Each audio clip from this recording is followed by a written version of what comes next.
Hey, well, good morning, everybody. How we doing? It's so good to see you. I love that you're here. Happy Merry Christmas. Just a few weeks before Christmas. Can you believe it? How many of you, you're ready to go? Okay, some of you, all right. How many of you still have a lot of work to do, but that's all right. You'll get it done. Okay. Anybody want to admit right now in front of this whole room that you're a Christmas Eve shopper? Okay, I love it. I love it. Nothing wrong with that. No shame in your game. You're very efficient, right? You get a lot done in a short amount of time.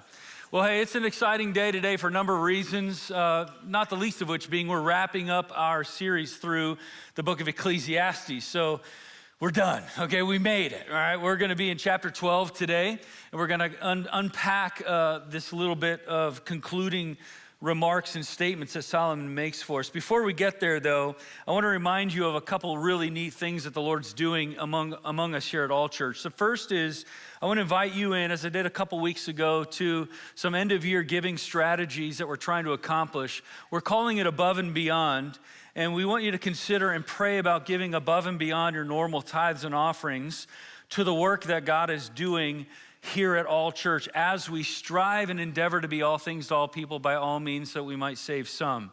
It's encouraging because, you know, we're in this new space. We love it. The economy is a bit of a challenge now, but we still believe that God's got a lot more work to do through the ministry here at All Church. And so what we invite you to do, pray about doing, is that give above and beyond your tithes and offerings. 50% of everything that you give above and beyond, we're gonna give right back out to 4 of our local ministry partners here in Cincinnati. We're gonna give to the Lord's Gym, we're gonna give to Back to Back Ministries, the Eve Center, and A Mom's Hope. We've partnered with all of those organizations for a while now, and so we're excited to give 50% of everything that comes in above and beyond back out as a way to demonstrate very powerfully that we believe in generosity. So the same thing that we ask for you to commit to being generous, we want to do that as well at a church level and kind of model that as a church. So here's what I'm just gonna ask you to do. Just pray about it. If you're like me, you're a little old school, you still give with checks, bring a check with you on December 22nd for whatever that amount is that God is leading you to give towards above and beyond. Some of you might prefer to give before the 22nd. That's no problem. You can do that by going, you can use a check there as well, or you can go to our website, allchurch.com/give, and there's a really easy way to give electronically there. Just make sure you select above and beyond in the drop-down menu. Or if you'd like to even transfer stock, maybe a Bitcoin, we definitely take a Bitcoin. Have you guys seen, by the way, how it's crazy how high that's gone? Also, this is very, very exciting. In case you missed the All Church Weekly email that came out this past Thursday, John Guckenberger will be joining the staff team as Executive Director of Operations at All Church. Yeah, I'm excited. Some of you may recall a number of months ago, John Hendrickson, who is our director, our pastor of worship, he felt that the Lord was actually re-leading him or adjusting the call on his life to stay in worship and to continue to develop and to grow that incredibly important ministry at All Church. And so we opened up a search for a director of operations, and John's name, John Guckenberger's name, came up early in conversation about somebody that would be such a blessing and such a gift to our staff team.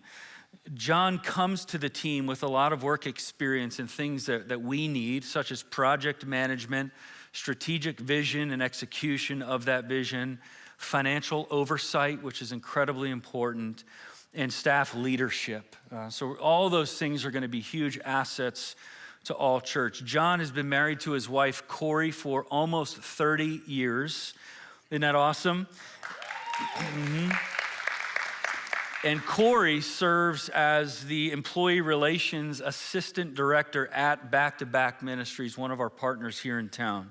They've been an integral part of All Church for years. Many of you know John and Corey standing at the front door just welcoming you when you arrive. And I know that they will be an incredible asset to our staff team as well. So today, after our gathering here, John and Corey are gonna be out in the lobby next to Guest Central, the hub area. And would you just take a minute and just go shake their hands? give them a high five, whatever you want to do to welcome them to the team. But we're excited to have them. Okay, so if you have a copy of the scriptures with you, go ahead and get them out. Turn to Ecclesiastes chapter 12. We're going to read through the first 8 verses together, then we'll go back and unpack them. Here's what we know just by a quick catch up, since it is our last week. The book was written by Solomon. Solomon was the wisest man to have ever lived besides Jesus, which, by the way, I just see an Oregon hat over here. I got to call it out. I'm a Penn State fan, so I see the Oregon hat. Yeah, okay. Okay. Just caught my eye, and probably one I should have let pass, but I couldn't. Okay, so the wisest man who ever lived, Solomon, besides Jesus, that's where we were. He wrote the book of Ecclesiastes about 3,000 years ago. Now, at first glance, we might think, well, what value does Ecclesiastes have to us today, 3,000 years later? Well, if you've been here over any of the weeks that we've unpacked Solomon's language, there's a lot of value. In fact, if you're like me and my family, we will often go home and talk about the message and say, what are we learning from this guy who wrote so long ago? I mean, it's not like it's useless, but he's talking about meaning and about purpose and about finding value. And he says, look, if you're going to find value, it's going to be in relationship to your Creator. Right? We can chase down the dollars. We can chase down the promotions. We can chase down whatever that next step in your career and your dreams and your goals and your aspirations.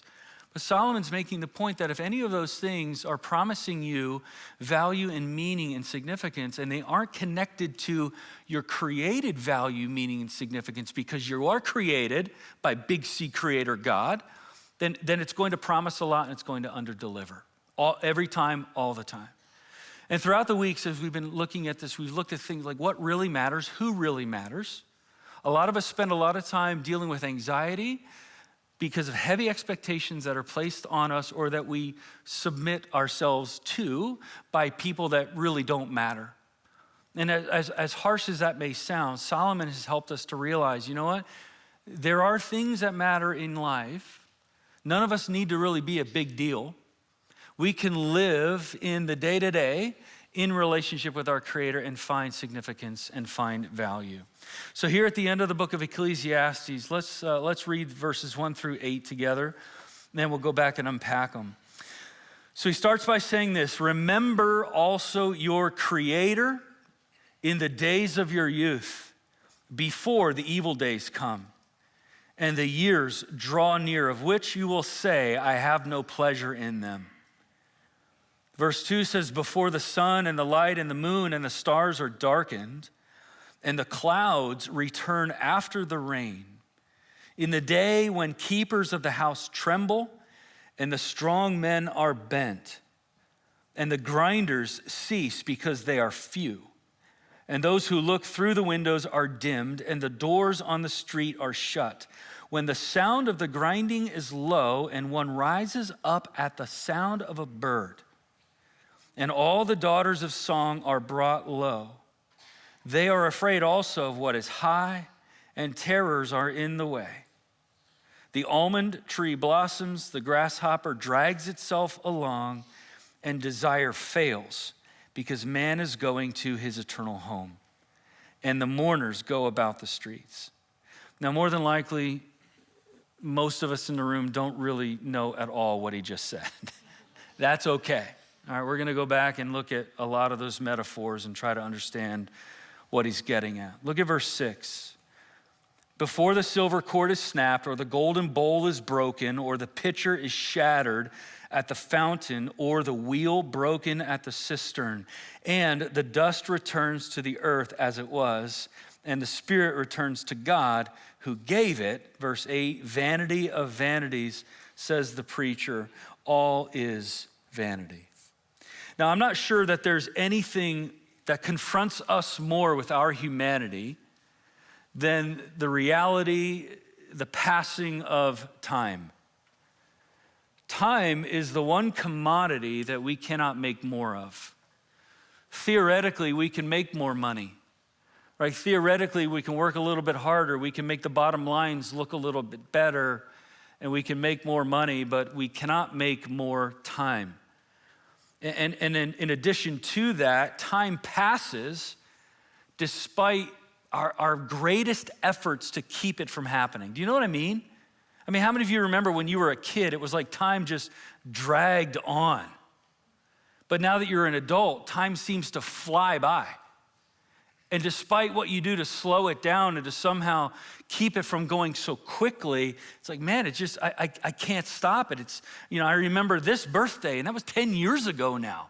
Or I remember when my child was born, my son or my daughter, I remember, and that was, 20 years. It's crazy how fast time flies. And it just feels that the older we get, the more quickly it passes. And in whatever mechanism that we use to mark the passage of time, it becomes a sober reminder that time is fleeting. So many of us wear watches. Many of us have, on our home screens on our phones, the time. Many of us, at least some of us, still have a digital clock in our bedrooms at home that wake us up every day. It's hard to imagine any part of life without contextualizing it within time. Augustine, in his autobiographical work called Confessions, or The Confessions of St. Augustine, he alluded to the same thing. Look what he wrote. He said, "What then is time? He said, if no one asks me, I know, but if I wish to explain to one who asks, I know not." I mean, how would you define time? We know what it's like to live within time, seconds, minutes, hours, days, weeks, months, decades, years, whatever. But when it comes to actually defining what time is, we feel the effects of time more than we're able to define it by itself. And so what's so helpful to us is the Bible speaks about time. The Bible teaches and addresses this issue, in fact, from start to finish. The Bible declares time as we experience it, not as automatically existing.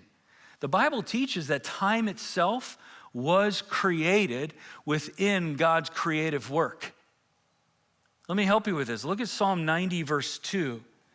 About God, the psalmist says this: "Before the mountains were brought forth, or ever you formed the earth and the world." And then look at how the psalmist describes God: "From everlasting to everlasting, you are God."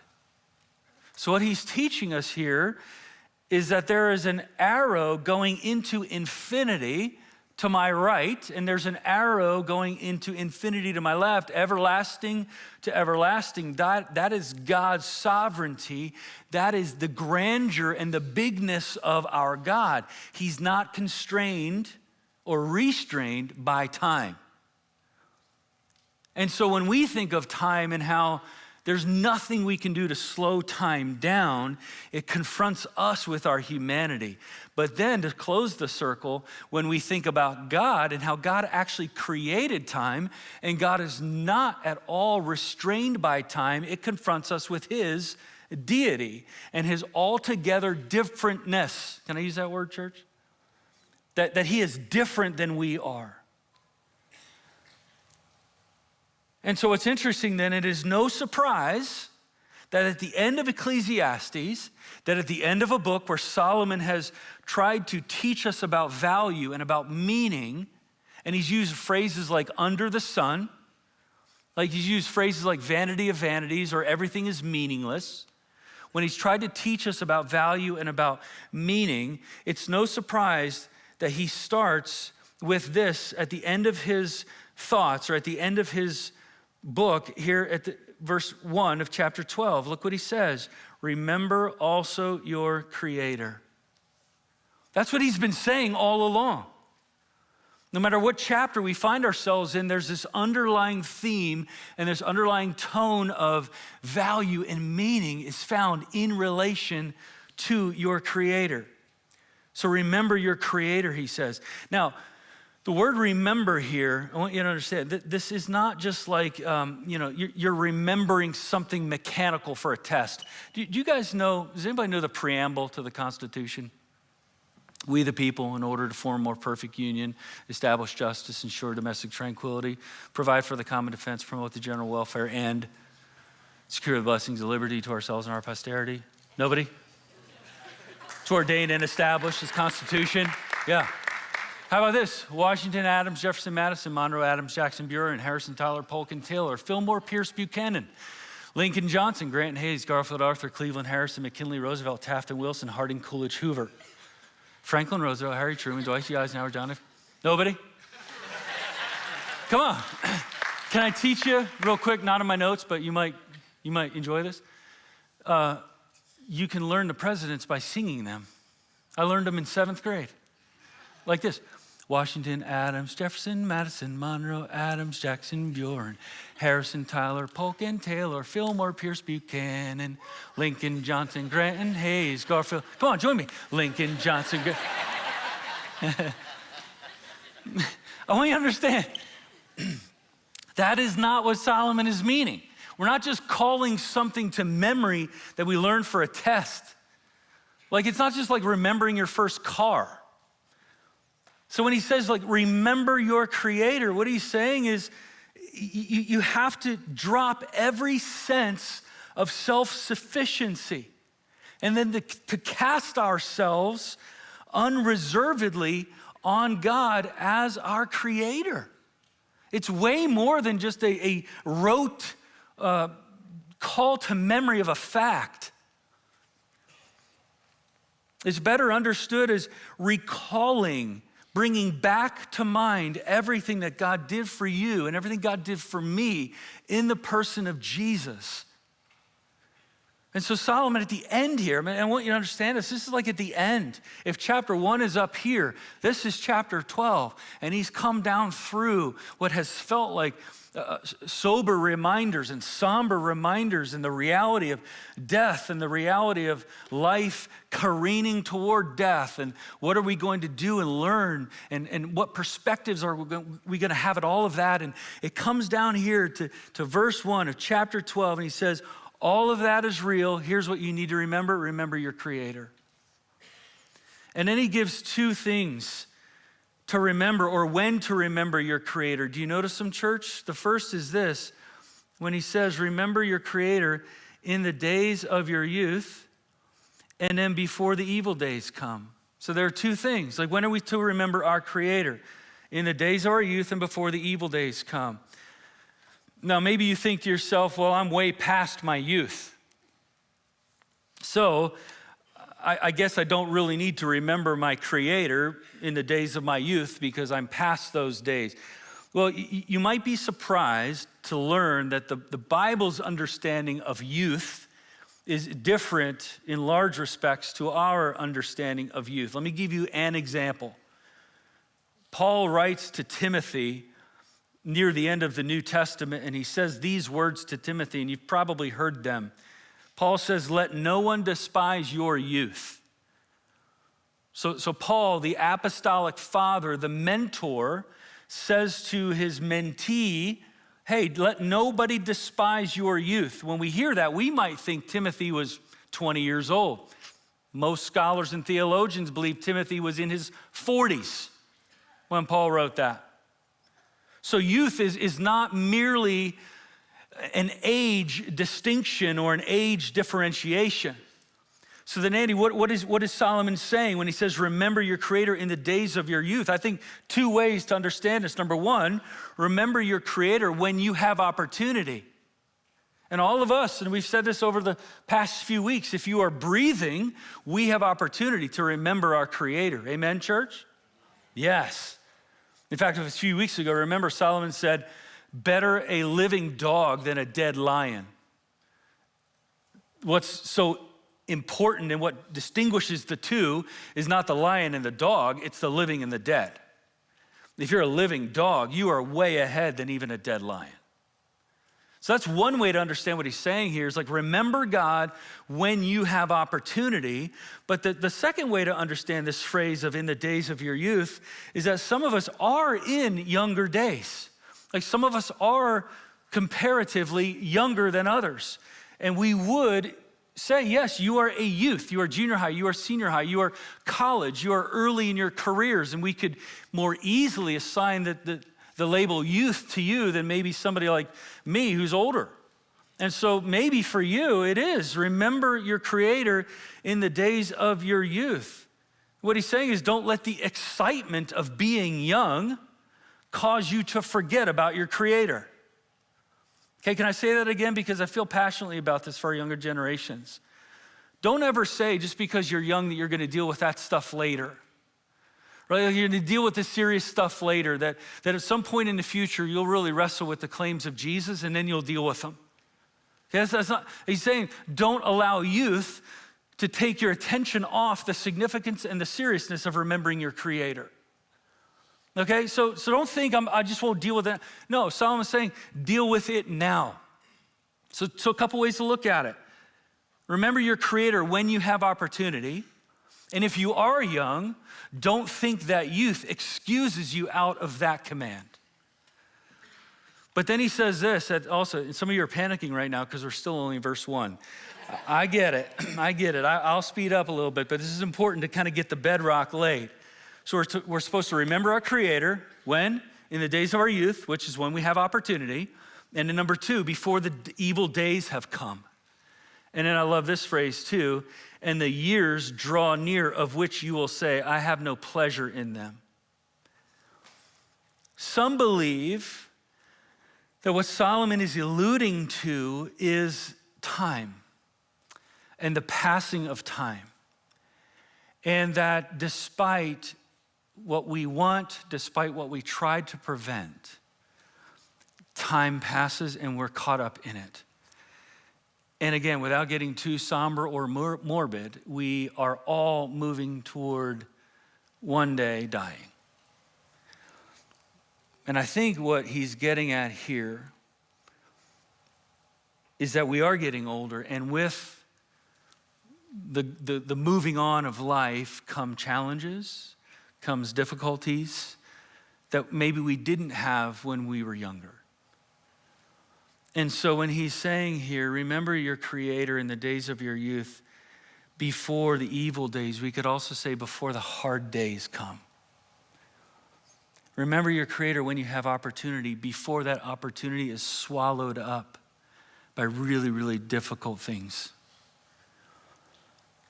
And those years, they draw near, of which you will say, I have no pleasure in them. Some time ago, I heard an illustration that stuck with me, and it's one of those illustrations that if you would just pause for a moment to think about this with me, it can be a great learning tool. But imagine every morning there was a local bank that would deposit $86,400 into your account.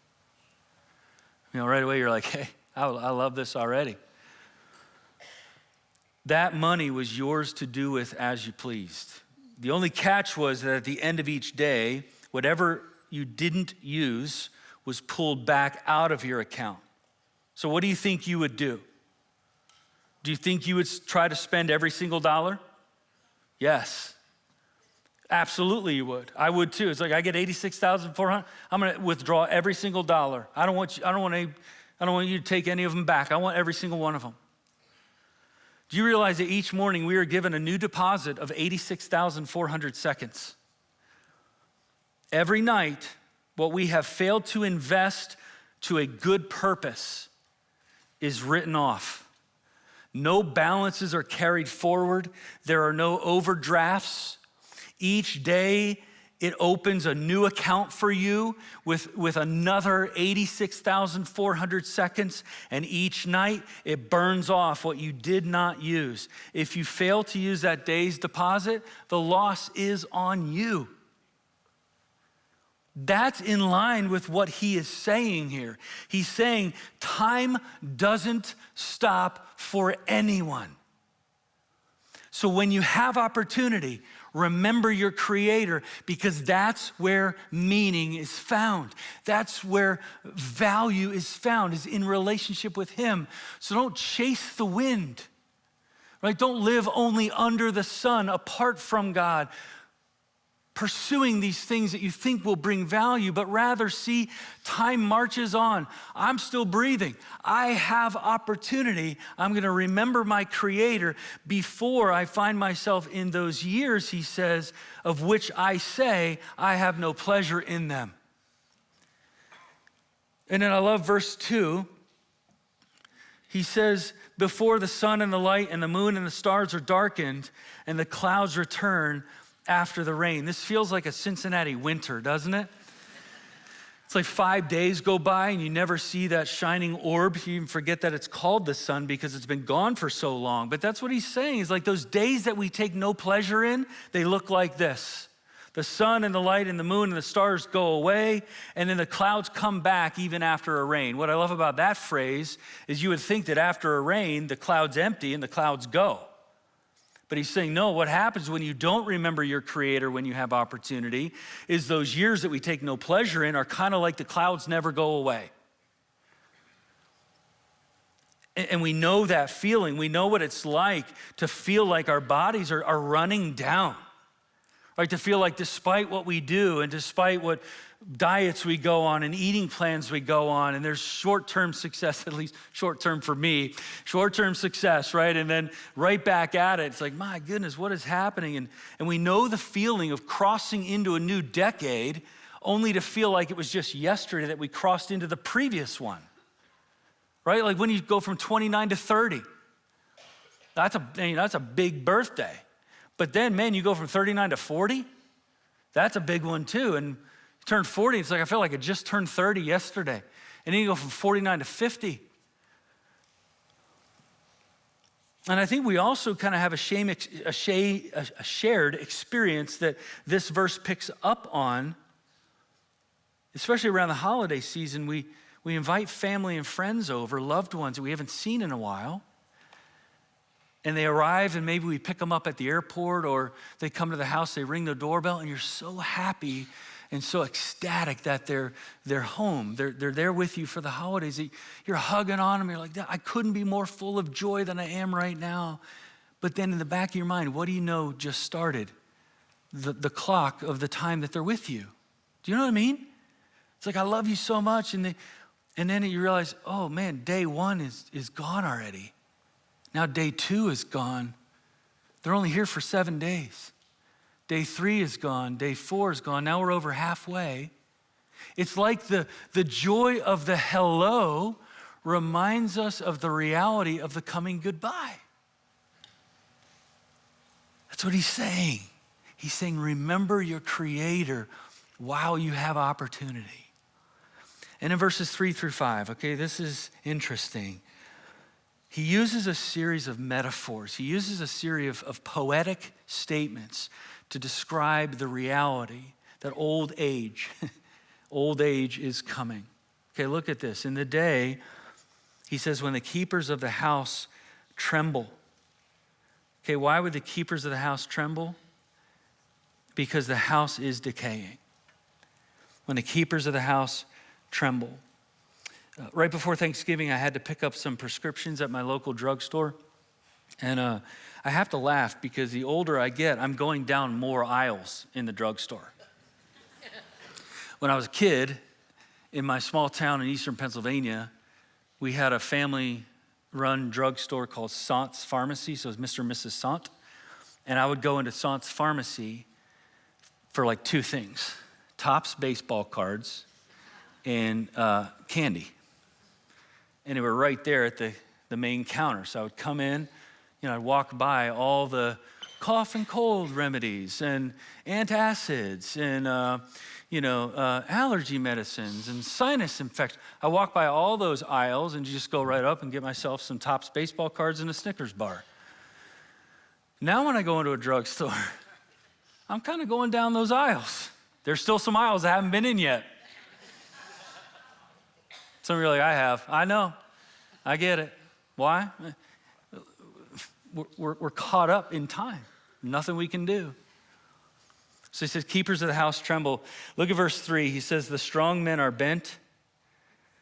Okay, I love this. This is like what you used to be able to do without even so much as breathing heavily. Now you're like wheezing. Like as age and as time just goes, the smallest of things anymore, you realize your strength is fading. I mean, how many men, the older they get, they just lose definition. You know, it's what happens as you get older. Verse 3 says, grinders cease because they are few. And look at this, and those who look through the windows are dimmed. I am fighting against getting readers. I really am. And I'm just being really honest with you. I'll never, ever say this again, but I'm one of those guys, I don't have my phone on me anymore, but like I'm doing this now when I read texts. I refuse to go into the font size and increase the font size on my phone. And when I go to restaurants, I'm the grumpy guy now who's like, I can't even read my menu. It's not light enough in here. If you're young, you're laughing, but I'm telling you, okay, your house right here, your house will tremble one day. It's not just us. So that's what's happening. Windows are dimmed. He says, look, the older you get, you can't see as well. Windows are dimmed. Look at 4, and the doors on the street are shut. That's interesting. The doors on the street are shut. You find yourself shut in ways that you weren't before. I find this interesting, verse 4 as well. One rises at the sound of a bird. Have you ever gone to sleep on like a Friday night and thought, man, I don't have anything really to get up for tomorrow, so I'm going to sleep in. And then like 5:30 in the morning, there's a dumb bird right outside your bedroom window just singing a morning medley. And you're just like, dude, would you go do that anywhere else? Or there may not even be a bird and you wake up at 5 a.m. Like, what in the world? I can't sleep past 5 a.m. Again, it's like the older we get, some of us need less and less sleep. We rise up at the sound of the bird, and all the daughters of song are brought low. Verse 5, it says here, the almond tree blossoms. I think what he's getting at there is things are going to happen according to their timelines. So just time marches on. I think this is funny. The grasshopper drags itself. I don't really know what he means here, but my best guess is this is like the person who is caught up again in time and how it moves ahead, and they stand and they look at themselves in the mirror a little too long, and before long they're like, man, there's not much to look at here. Maybe this helps you understand how it feels. The grasshopper who used to hop around now just drags. His one leg is hanging out behind him. He's just dragging along the earth. I don't know if that's you. Look at this. So this is interesting. Desire fails. The word desire here in the Hebrew, it's really interesting, but it references something known as a caper berry. And the caper berry was a fruit that it was like an aphrodisiac. It added in sexual appetite. So the reference here in Ecclesiastes is that as this house decays, right, as the house begins to tremble, as we're caught up in the mechanism of time heading toward what's in front of us, that among other things, something else that fails is sexual desire. They say that women sexually peak in their 30s and 40s, and that men sexually peak in their 20s and 30s and 40s and 50s and 60s and 70s. The point is that we aren't what we were, okay? We'll just leave it there.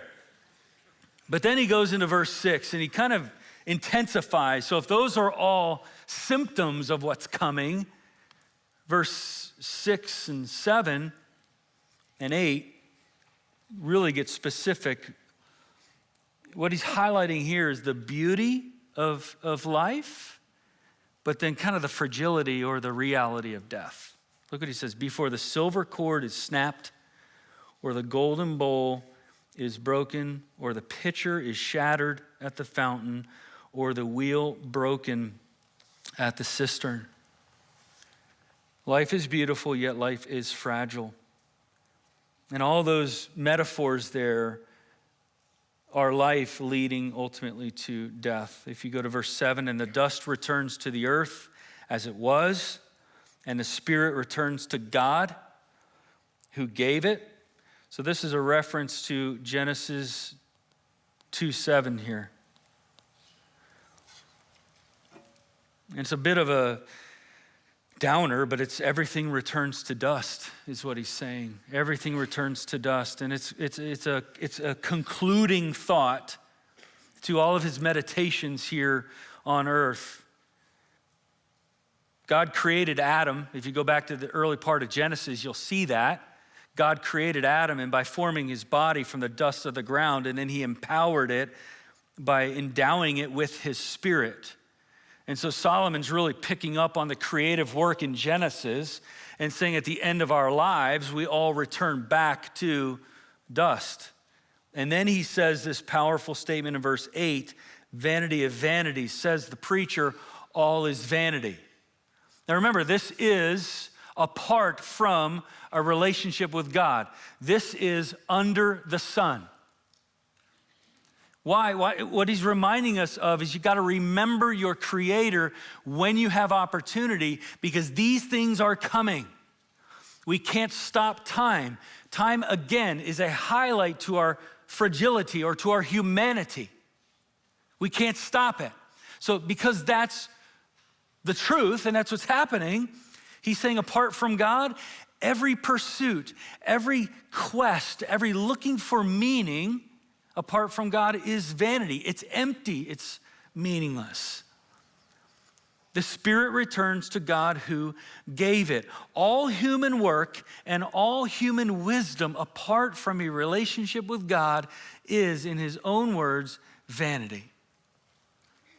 But I want to encourage you, because you're still here. You're still breathing.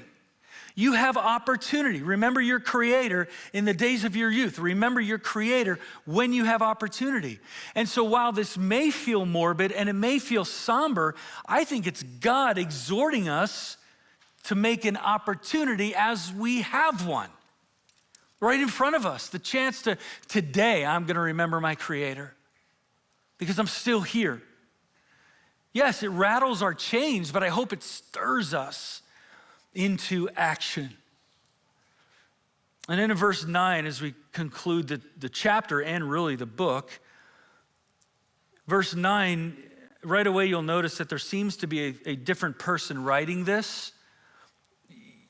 Some would say that it's Solomon shifting to more of a third person perspective. Others would say that it is another person. It's the recorder. It's the person who's been writing down all of Solomon's musings from the very beginning. I tend to agree with the latter there. But look what he says. Besides being wise, he says, the preacher. Okay, so that's Solomon.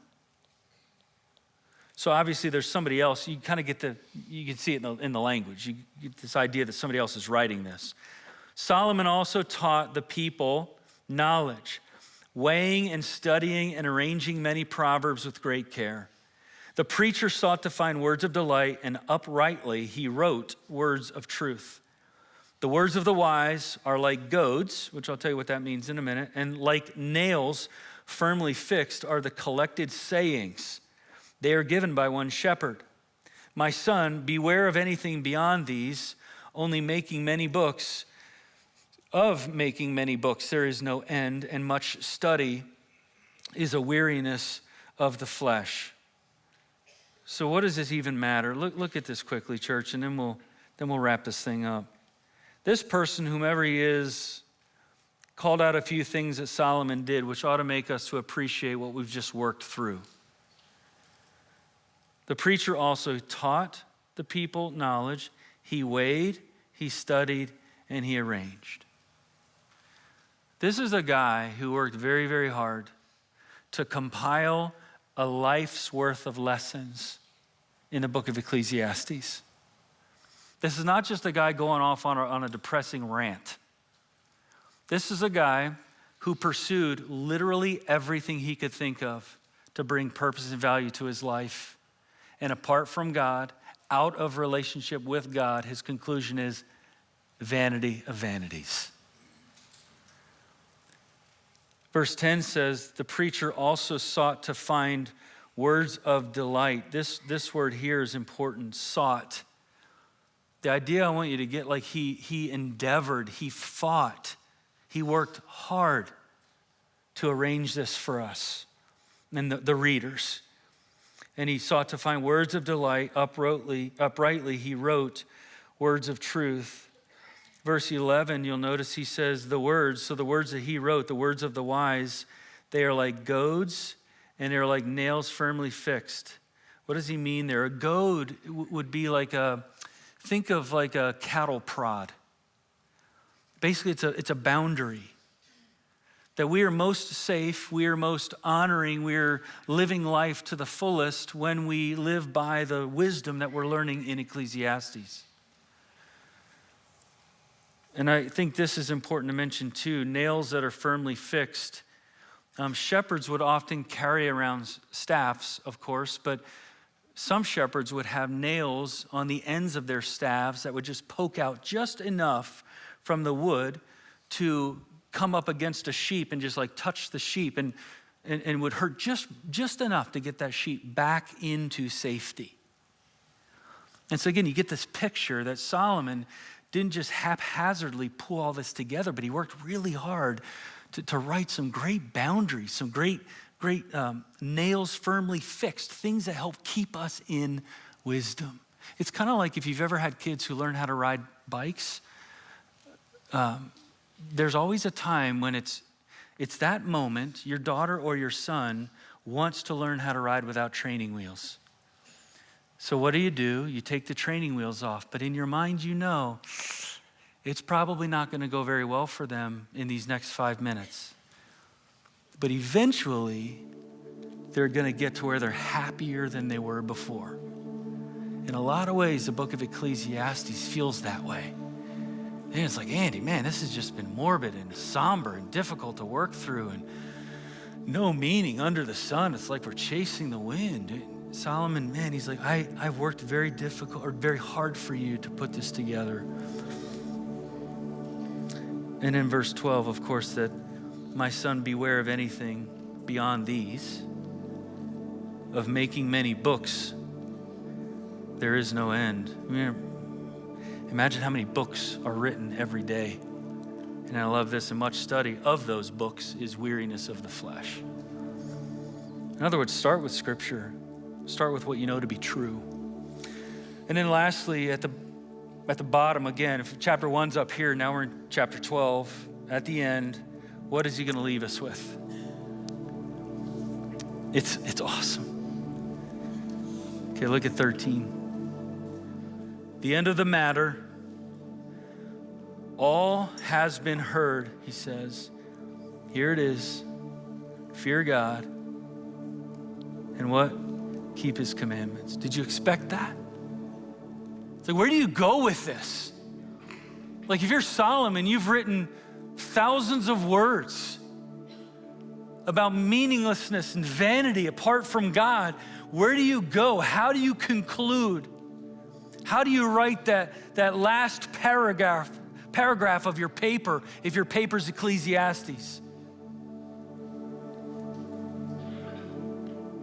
Fear God. Keep his commandments. And then look at the end of 13. He says, for this is the whole duty of man. That's humanity. For God will bring every deed into judgment with every secret thing, whether good or evil. I really like how the NLT renders this verse. Look what it says. That's the whole story, no more to be said. And here's the final conclusion, okay? Fear God and obey his commands. This is everyone's duty. So when it's all done, when we've wrestled with the fragility of life and the brevity of life and the constraints and restraints of time and the reality of death and the reality of time marching on like a machine, and sometimes it feels like we're just turned over and over and over in that machine. Things are coming out of left field and out of the atmosphere that are hitting us in life. We don't know what to do with all of it.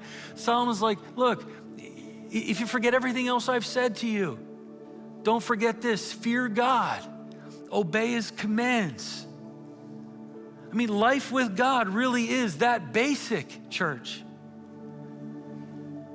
Everything begins and everything ends. Everything rises, everything falls, everything succeeds, everything fails based on your fear of God and your obedience to God. It really is, one of the most important things we can pursue in life is wisdom. And this has been a mega theme through the book of Ecclesiastes. But at some point, we obey. And here's something that I just see happening, and I want to encourage you to just maybe see this. I think a lot of Christians kind of major on the minors in our faith and minor on the majors, if we can say it that way. It's like we get so hung up with the minutia and the finer details of Christian theology that oftentimes we miss the massive themes of theology, of being a Christ follower. And I wonder if Solomon is doing us an incredible favor by just saying, you know what? Before you even get into all of that, fear God and obey him. That's it. Fear God and obey him. Wise counsel, helpful? Yes. Ample resources, helpful? Yes. Relational support, helpful? Yes. Even knowledge, helpful? Yes. But they are of no value to the person who does not fear God. To fear God is just that. It is to live with a constant, deep belief that God sees everything, God knows everything, and one day you and I will give an account to God. Everything rises and falls on our posture toward our Creator. Do you consider him above everyone and everything? To fear God is to do what is right. To fear God is to obey him. To fear God is to say, what does the Bible say? I'm not going to go to these other authorities. I'm going to go to the scriptures. God, help me to understand what you say about this. To fear God means, who can I seek? What wise counsel has God placed in my life? Who can I seek for that? How can I best glorify God? When's the last time you asked yourself that question? I've got a big decision to make in front of me. God, I want to glorify you. How can I best glorify you? It doesn't matter what I want to do. I want to do what you want me to do. I want to bring you glory. God, what do you want me to do? In relationship with God, life is full of meaning. That's what Ecclesiastes is all about. Life is full of purpose. Life is full of value in relationship with him when we see our very existence in relationship to him. Everything we have is for his glory and for one another's good. So today, here's what I want to invite you to do. Stop chasing the wind. Stop looking for hope in the creation and start finding hope in the Creator. He gave you creation to bring you joy, not to become your Savior. Let me pray. Father, again, we are reminded today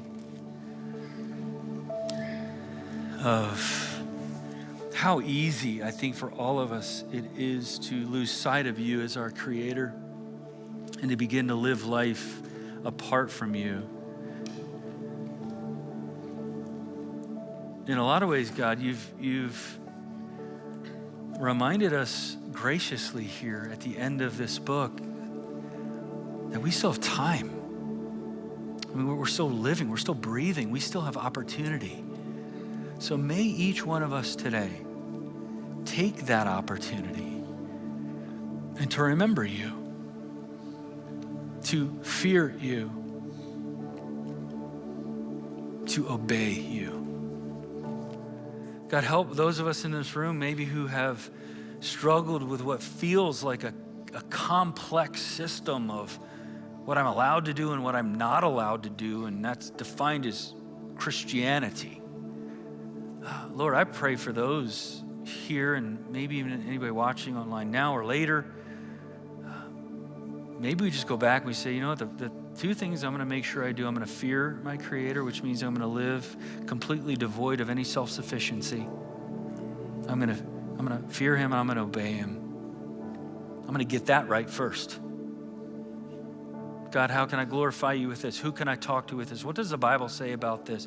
Those are going to be our questions. That's going to be our filter. That's how we're going to live life through those filters.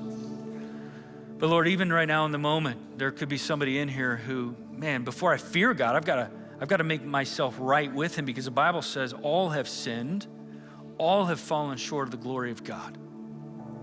But yet Jesus came as our substitute.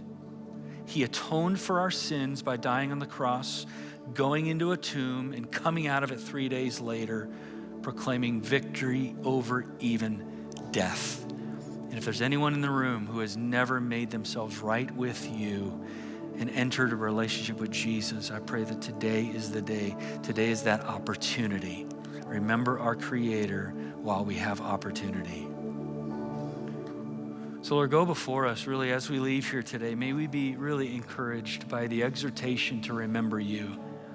As we go back to life and kind of back to the normal things that we do this afternoon and tomorrow, may there be something different as we fear you and as we choose to obey you, even in the smallest things. We obey you, and we're going to leave all the consequences, all the things that may happen as a result of that obedience. We're going to leave all of those to you. God, really is that basic. So you want our hearts, you want our posture towards you. We love you. In Jesus' name, amen.